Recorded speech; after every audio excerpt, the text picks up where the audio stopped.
कि last class में आपने क्या समझा था, कुछ टैग के बारे में, नैव हुआ, सेक्शन, आर्टिकल, इन सब टैग के बारे में देखा था। और पीछे हम कुछ सेलेक्टर के बारे में भी पढ़ चुके हैं। सेलेक्टर में जैसे कि हमने पढ़ा था, कौन सा सेलेक्टर, एक तो क्लास सेलेक्टर समझा था और दूसरा आईडी सेलेक्टर के बारे में जाना था। ठीक है। सेलेक्टर सीएसएस में क्या काम करते हैं, हमारे एलिमेंट को टारगेट करने में मदद करते हैं। ठीक है, जिससे हम अपने एलिमेंट को आराम से टारगेट करके और उनके ऊपर जो भी स्टाइल अप्लाई कराना चाह रहे हैं वो स्टाइल हम अप्लाई कराते हैं। अब सेलेक्टर के कई प्रकार होते हैं। अभी तक जो हमने आपको बताया बस 2 सेलेक्टर बताया, 3 सेलेक्टर बताया था। एक था टैग सेलेक्टर जहां पे हम टैग को टारगेट कर रहे थे, दूसरा हमने देखा था आईडी, और तीसरा देखा था क्लास के बारे में। अब आज कुछ और भी सेलेक्टर के बारे में समझना है कि ये सेलेक्टर हमारे कैसे काम करते हैं और कौन कौन से सेलेक्टर होते हैं हमारे पास में, है ना। देखो, सेलेक्टर बहुत ही यूजफुल चीज है। अगर आप सेलेक्टर के बारे में समझे रहेंगे, आपको आता होगा बढ़िया से सेलेक्टर का यूज करना, तो आप एलिमेंट को बहुत ही आसानी से टारगेट कर पाएंगे और आसानी से उसके ऊपर फॉर्मेटिंग अप्लाई कर पाएंगे। तो आज हमें सबसे पहले तो ये जानना है कि सेलेक्टर कौन कौन से हैं, कितने प्रकार के सेलेक्टर होते हैं, कौन कौन से सेलेक्टर होते हैं, इनके बारे में सबसे पहले हम समझ लेते हैं। ठीक है, चलिए जी। तो यहाँ पे हम कुछ पहले पैराग्राफ ले लेते हैं और हेडिंग भी ले लेते हैं। एक हेडिंग ले लेते हैं, इसके अंदर मैं कुछ भी लिख लेता हूँ, लिख दिया मैंने हेडिंग। ओके, फिर मैं कुछ पैराग्राफ ले लेता हूँ, ये पैराग्राफ आ गया हमारे पास।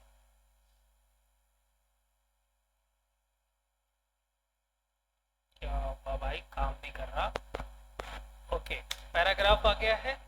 अब इसके बाद में कुछ और भी हेडिंग ले लेते हैं, जैसे एक H2P हेडिंग ले लेता हूँ, यहाँ पे लिख देता हूँ मैं हेडिंग 2। ठीक है, तो अगर हम इनका प्रीव्यू देखेंगे, ये अभी हमें सिंपल सा कुछ इस तरीके से नॉर्मल सा नजर आए।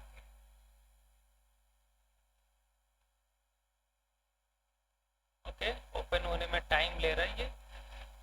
ठीक है, ठीक, ये हमारी पहली हेडिंग थी, पैराग्राफ था, फिर यहाँ पे ये था।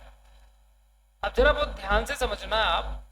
अगर आप देखो तो पूरा ये जो हमारा एक पेज बन रहा है, इस पूरे पेज में, मान लो कि पूरे पेज में, मैं ये कह रहा हूं कि पूरे पेज में जो ये मार्जिन है ना, मार्जिन जो यहाँ पे आ रही है, यहाँ पे आ रही है, यहाँ पे आ रही है ना, ये मार्जिन हट जानी चाहिए पूरे पेज से। या पूरे पेज में मुझे कोई अगर ऐसे स्टाइल है जो मैं सभी एलिमेंट को सेम देना चाह रहा हूं, तो मैं यूनिवर्सल सेलेक्टर इस्तेमाल करूंगा। तो आज आप एक और सेलेक्टर के बारे में जानेंगे, यूनिवर्सल सेलेक्टर। मैं यहाँ पे selector dot C S S के नाम से एक फाइल भी बना लेता हूँ, selector dot C S S. एक फाइल थी HTML वाली, एक फाइल हो गई CSS वाली, और इनको मैं लिंक कर देता हूँ कहाँ पे, हेड टैग के अंदर लिंक नाम का टैग लगाएंगे। क्या नाम दिया था फाइल का, selector dot C S S. तो अब समझना यह है कि यूनिवर्सल सेलेक्टर क्या काम करता है। और एक बार फिर से मैं चाहता हूं आप इसको गौर से देख लो। देखो आप, ये हेडिंग है, ऊपर इतनी जगह छूट रही, लेफ्ट में, चलो थोड़ा और जूम कर लेते हैं भाई, लेफ्ट में इतनी जगह छूट रही है। ये मार्जिन बाय डिफॉल्ट कुछ तो मार्जिन छोड़ रहा है ना हमारा ब्राउजर, हम ये मार्जिन खत्म करना चाह रहे हैं, तो यूनिवर्सल सेलेक्टर इस्तेमाल करेंगे। और यूनिवर्सल सेलेक्टर होता है स्टार के द्वारा दिखाया जाता है, स्टार, बस स्टार लगा देना है। ये होता है यूनिवर्सल सेलेक्टर, पूरे वेब पेज को टारगेट करेगा, जो भी प्रॉपर्टी देंगे वो पूरे वेब पेज के लिए अप्लाई होगी। तो जैसे कि मैं कहता हूं कि मार्जिन जो है, मार्जिन है ना, सिर्फ मार्जिन लिखूंगा तो ये लेफ्ट, राइट, टॉप, बॉटम सबको टारगेट करेगा। हमने कहा मार्जिन कर दो 0 पिक्सल, प्लस हमें पैडिंग भी 0 पिक्सल कर देनी चाहिए। देखो अभी हट गया कि नहीं हट गया, है ना, अब जाकर के सेट गया हमारा मैटर। ओके, अब अगर हम बॉक्स वगैरह बनाते हैं, कुछ ऐसी चीज बनाएंगे जहां पे हमारे सामने पैडिंग भी आएगी, तो अगर हम चाहते हैं कि पैडिंग भी बिल्कुल बाय डिफॉल्ट 0 आए, तो हम यहीं सेलेक्ट करके लिख सकते हैं पैडिंग 0 पिक्सल। ठीक है, या अभी तो यहाँ पे पैडिंग कुछ नहीं है, मैंने कहा जब बॉक्स बनाएंगे उसके अंदर पैडिंग आती है, तो अभी तो हमने ऐसा कुछ नहीं बनाया है ना, तो इसलिए पैडिंग का कुछ पता नहीं चल रहा, आगे बनाएंगे तो समझेंगे। बस इतना जान लो कि यूनिवर्सल सेलेक्टर कैसे लगाओगे, स्टार का निशान लगाओगे, स्टार सिंबल, करली ब्रेसेस ओपन एंड क्लोज, फिर जो भी प्रॉपर्टी देना है यहीं पे हम दे देंगे। ठीक है, हम चाह रहे हैं कि भैया चलो बैकग्राउंड कलर आ जाए सब में, तो बैकग्राउंड कलर मैं जैसे कि देना चाह रहा हूँ मान लो येलो कलर, तो मैं यहाँ पे येलो कलर ले लेता हूँ। ये हो गया। अच्छा, आप एक चीज और कर सकते हैं, आप यहाँ पे जैसे जाएंगे इसके ऊपर, अगर VS कोड एडिटर में है तब, है ना, और भी एक आध एडिटर में ऐसा उठाता है, यहाँ से आप अपना कलर, ये है आपका ट्रे जहाँ से आप इनको कलर पैलेट को चेंज कर सकते हो, जो भी कलर लेना है कलर ले लो। और यहाँ पे कलर की जो वैल्यू है वो RGB फॉर्मेट में आ रहा है।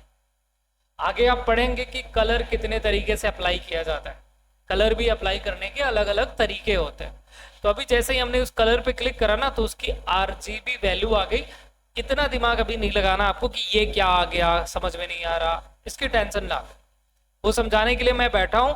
हम आपको आगे समझाते रहेंगे कि कलर के प्रकार कितने हैं, कैसे कलर अप्लाई किया जाता है। अभी बस आप इतना जानो कि यहाँ क्लिक करके हम वैल्यू भी चेंज कर सकते हैं।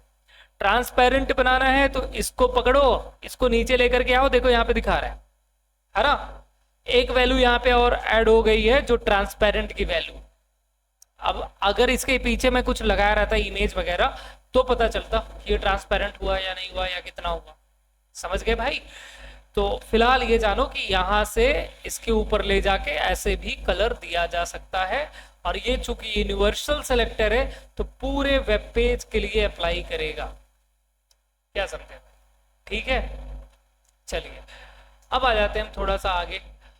और एक तो ये सेलेक्टर हो गया, अब दूसरा एक सेलेक्टर और जान लो, ग्रुप सेलेक्टर। ग्रुप सेलेक्टर क्या है? ग्रुप सेलेक्टर में जैसे कि हमारे पास एक हेडिंग है, हेडिंग 1 है, पैराग्राफ है, फिर हेडिंग 2 है। हमने कह दिया कि भाई इन तीनों का जो फॉन्ट का कलर है, तीनों के फॉन्ट का कलर ये रेड कर दो। अब हम यहाँ पे ग्रुप सेलेक्टर इस्तेमाल कर सकते हैं। अगर ऐसे कुछ बहुत सारे पेजेस बने हुए हैं, मतलब एलिमेंट रखे हुए हैं, उनमें से कुछ चुनिंदा एलिमेंट को टारगेट करना चाह रहे हैं, तो आप एक साथ टैग का नाम लिखते चले जाओ कॉमा लगा के। H1, फिर मैंने कहा P है। अच्छा, जरूरी नहीं उसी क्रम में लिखो जिस क्रम में है, आप आगे पीछे भी यहाँ पे लिख सकते हो। H2 है, ये लिख दिया कॉमा लगा के, है ना।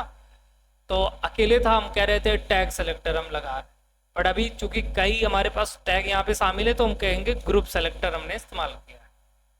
अब फॉन्ट का कलर बदलना है तो कलर नाम की प्रॉपर्टी है, और यहाँ पे वैल्यू पास कर दिया हमने रेड, हो गया ग्रुप सेलेक्टर इस्तेमाल यहाँ पे। रेड की जगह बल्कि मैं यहाँ पे करता हूँ वाइट, और हम देखेंगे कि ये हो गया वाइट। समझ गए सेलेक्टर कैसे काम कर रहा है, हमारे एलिमेंट को कैसे टारगेट कर रहा है। अब आगे समझे, अब हम समझते हैं अपने दूसरे सेलेक्टर के बारे में, जो कि होगा हमारा एट्रीब्यूट सेलेक्टर। अब एट्रीब्यूट सेलेक्टर क्या है जरा इसको भी देख लेते हैं। तो हम यहाँ पे एक फील्ड बनाते हैं, हम ऐसे पहले लिख लेते हैं नेम, और इसके आगे एक टेक्स्ट बॉक्स लेना चाह रहा हूं, तो उसके लिए मुझे क्या करना पड़ेगा, इनपुट नाम का टैग लगाना होगा। तो इनपुट नाम का टैग लगाया, उसके अंदर टाइप नाम का एट्रीब्यूट है, टाइप एट्रीब्यूट के अंदर टेक्स्ट नाम की वैल्यू पास आउट है। ओके, तो अगर अभी हम देखेंगे तो हमारे पास में, लो जी इनको मैं जूम कर लेता हूं, एक बॉक्स ऐसा कुछ मिल रहा है। अगर मैं यहाँ पे क्लिक कर रहा हूं तो मैं इसमें लिख रहा हूं, कुछ भी लिख पा रहा हूं। लेकिन अगर मैं कहूं कि भैया ये जो टेक्स्ट बॉक्स का कलर है ना, ये वाला जो कलर है, ये कलर चेंज हो जाए, ऑरेंज कलर में आए, ये जो एरिया है ये ऑरेंज कलर में आए। अब इसको कैसे टारगेट करना है टेक्स्ट बॉक्स को? अब इसको टारगेट करना है तो कैसे करेंगे जरा देखना ध्यान से। तो मैं यहाँ पे सबसे पहले अपने टैग का नाम, कौन सा टैग है, इनपुट टैग। चूंकि एट्रीब्यूट सेलेक्टर है तो कैसे लिखा जाएगा ये आपको समझना होगा। एट्रीब्यूट सेलेक्टर, सबसे पहले टैग, फिर उसका जो भी एट्रीब्यूट है वो डाल दिया, उस एट्रीब्यूट के मैं यहाँ पे वैल्यू भी डाल दूंगा, ये पास कर दिया। ठीक है, इसी तरीके से आपको लिखना है, फॉर्मेट बढ़िया से देख लो आप लोग। मैंने कहा बैकग्राउंड कलर बदलना है तो लीजिए बैकग्राउंड कलर, चलिए यहाँ पे डाल देते हैं हम ऑरेंज। ठीक है, ये डाल दिया, आ जाते हैं यहाँ पे, हो गया चेंज। तो ये है आपका कौन सा सेलेक्टर, एट्रीब्यूट सेलेक्टर, जो कि आप ऐसे लगाएंगे इस तरीके से। यहाँ पे क्लिक करिए, अब अपना जो भी लिखना है वो लिखिए। तो अगर आप एक इनपुट फील्ड बना रहे हैं, फॉर्म वगैरह बना रहे हैं, उसमें आप इस तरीके से चेंज कराना चाहते हैं तो ऐसे करा दीजिए चेंज, है ना। एक तो ये हो गया। अब दूसरा आपको कुछ और सेलेक्टर के बारे में देखना है, जो कि होते हैं डिसेंडेंट और सब सेलेक्टर के नाम से। अब डिसेंडेंट क्या होता है, सेलेक्टर ये जानते हैं। तो उसके लिए मैं ऐसा करता हूँ कि मैं यहाँ पे लिख रहा हूँ ड्यू, है ना, एक नाम ड्यू नाम से टैग लिया है। ड्यू टैग के बाद में फिर मैंने यहाँ पे पी नाम से टैग लिया है, और वापस मैं इसके अंदर कुछ पैराग्राफ यहाँ पे डाल देता हूँ। ये डाल दिया। अब एक बार देख लें तो यहाँ पे ये आ रहा है, ठीक। अब सब सेलेक्टर का कैसे इस्तेमाल करेंगे, तो हम कुछ इस तरीके से टारगेट करते हैं, है ना। हम ये बताते हैं कि भैया ड्यू नाम से एक टैग है, स्पेस दे करके, फिर हमने कहा उसके बाद एक पी नाम से टैग है, ठीक है। कहाँ पे, ड्यू, और ड्यू के अंदर उसके बाद में पी नाम से टैग है, ऐसे बीच में स्पेस रहेगा। अब जो भी चीजें अप्लाई कराना है वो चीज अप्लाई करा दो। हमने कह दिया उसका जो कलर है वो रेड कलर कर दो, चलिए रेड कलर हो गया। तो यहाँ आप देखा आपने कि हमने इस पी को टारगेट नहीं किया, ठीक है। अगर मैं डायरेक्ट पी लिखता तो क्या हो जाता है भाई, ये हो जाता। अब दो तरीका था, या तो मैं इसको आईडी या क्लास दे देता, या तो मैंने यहाँ पे दूसरा मेथड यूज किया, डिसेंडेंट सेलेक्टर मेथड, ठीक है, जिसमें हमने बताया कि एक ड्यू नाम से टैग है, उसके बाद एक पी नाम से टैग है, उसको टारगेट करना है। समझ गए, स्पेस दे करके। अगले सेलेक्टर की तरफ बढ़ते हैं, एडजेसेंट सिबलिंग सेलेक्टर कहते हैं उसको। अब सिबलिंग सेलेक्टर क्या होता है, इसको भी ध्यान से आपको थोड़ा समझ लेना बढ़िया से। सिबलिंग सेलेक्टर क्या है, कैसे काम करता है। तो सिबलिंग सेलेक्टर में क्या होता है कि एक सेलेक्टर के जस्ट तुरंत बाद अगर कोई सेलेक्टर हम टारगेट करना चाह रहे हैं तो वो होता है सिबलिंग सेलेक्टर। अब जैसे कि मैं इसके लिए मैं एक एग्जांपल देता हूँ। मैं यहाँ कहीं पे पैराग्राफ टारगेट कर रहा हूँ, ठीक है। मैं p इंटू 5 ले लेता हूँ, और इन सब के अंदर मैं यहाँ से, इन सभी के अंदर मैं यहाँ से लॉरेम मल्टी कर्सर इस्तेमाल करके कुछ मैटर ले लिया। अब सिबलिंग्स ये आ गया कुछ इस तरीके से। अब सिबलिंग सेलेक्टर को देखो लिखा कैसे जाता है, ठीक है। मेथड समझना है कि सिबलिंग सेलेक्टर कैसे लिखा जाएगा। तो सिबलिंग सेलेक्टर जब हम इस्तेमाल करते हैं तो हम प्लस सिंबल का इस्तेमाल करते हैं, प्लस सिंबल। तो यहाँ पे हम p प्लस p अगर ऐसे लिख दें, और यहाँ पे फिर मैं बता रहा हूँ कि इनका जो बैकग्राउंड कलर है वो येलो कर दो, ठीक है, येलो, ठीक है।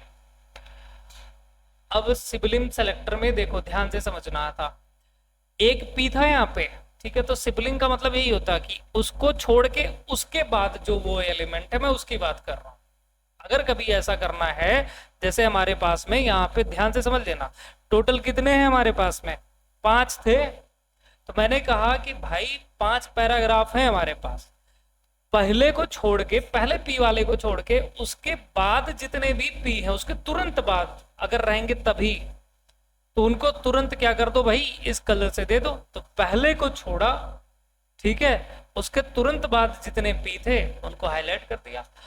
अब अगर मैं यहीं किसी को अलग कर दूं, जैसे यहां पे देखना, मैं अगर बीच में हेडिंग डाल दूं, हेडिंग में कुछ भी मैं लिख दूं, यहाँ पे हेडिंग ही लिख दिया। अब इस पी के तुरंत बाद कितने पी हैं, 2 पी हैं। तो वो जो इफेक्ट अप्लाई होगा इस पी के ऊपर अप्लाई हो गया, लेकिन इसके बाद अब ये वाला, अब यहां से इसको भी अलग मान रहा है ना, तो फिर से इसको छोड़ के इसके बाद जो पी है उसको टारगेट कर लिया। समझ में आ रहा है कि ये कैसे काम कर रहा है सिबलिंग। सिबलिंग मतलब जो हमजोली है, तो पहला छोड़ देगा, उसके बाद वही टैग जहां पे होगा तुरंत उसके टारगेट कर लेगा, लेकिन तुरंत बाद होना चाहिए। अगर तुरंत बाद में नहीं है तो नहीं करेगा टारगेट। समझ गए भाई, ओके। ये हो गया हमारा सिबलिंग सेलेक्टर। अब आते हैं हम अपने चाइल्ड सेलेक्टर की तरफ, कि चाइल्ड सेलेक्टर कैसे काम करता है, इसको जरा देखिए।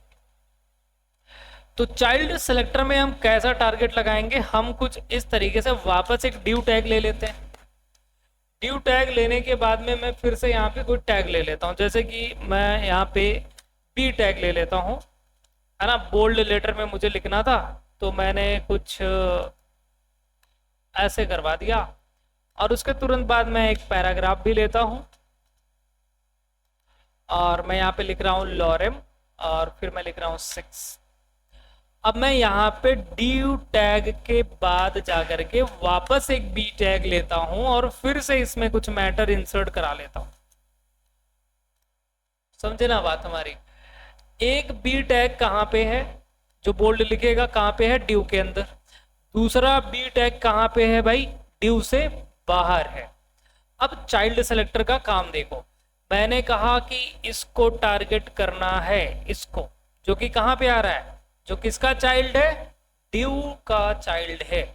अब इसको कैसे लिखोगे, तो ये भी कुछ इससे मिलता जुलता आपको लगेगा, लेकिन यहाँ पे एक सिंबल ऐड किया जाएगा। कौन सा सिंबल, यहाँ पे ग्रेटर देन।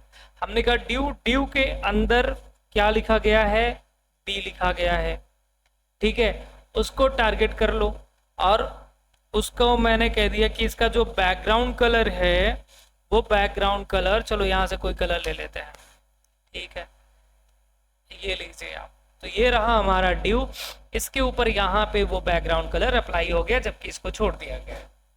समझ रहे हैं? तो ये इस तरीके से टारगेट किया जाएगा child selector greater than symbol के द्वारा।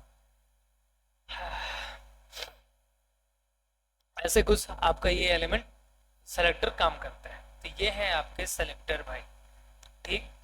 सेलेक्टर के बारे में जानना बहुत जरूरी है। अगर सेलेक्टर को समझे रहेंगे, जानते रहेंगे, तो आप बहुत ही आसानी से अपने एलिमेंट को टारगेट कर पाएंगे, बिना आईडी बिना क्लास के भी, है ना।